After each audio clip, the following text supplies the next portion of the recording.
Online చూసి స్వస్తిక్ తేజ అనే seed తీసుకున్నాం సార్. దీనికి చెప్పిన మందులు మీరు ఏ మందులు చెప్పినా దీన్ని కొడితే ఎంబటి రిజల్ట్ ఉందండి, 100% రిజల్ట్.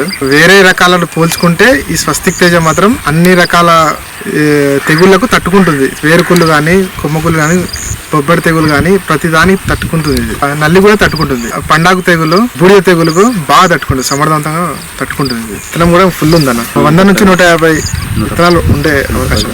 రేటు కూడా మంచి రేటు పోయే అవకాశం ఉంది. కంపెనీ నుంచి బాగుందన్న సహకారం. ఎప్పటికప్పుడు తెలుసుకుంటారు అన్న, ఎట్లుంది తోట, ఎట్లుంది, ఏం చేస్తున్నారు, ఏ మందులు కొట్టాలనేది అడిగి తెలుసుకుంటున్నారు. వచ్చిన పూత వచ్చినట్టు పిండి అవుతుంది, డ్రాపింగ్ అనేది లేదు. ఫస్ట్ కొత్త కోసామండి, 12 గంటలు కావచ్చు. తాలు శాతం కూడా తక్కువ వస్తుందండి. ఈ స్వస్తిక్ తేజ సీడ్ అంటే ఇప్పుడున్న ఖాతా ప్రకారంగా చూసుకుంటే ఒక ఎకరాకు వచ్చేసి ఒక 35 క్వింటాలు రావచ్చు. 2 ఎకరాలకు వచ్చి 70 క్వింటాలు అయితే వచ్చే అవకాశం ఉంది. రైతులందరూ వేసుకోవచ్చు.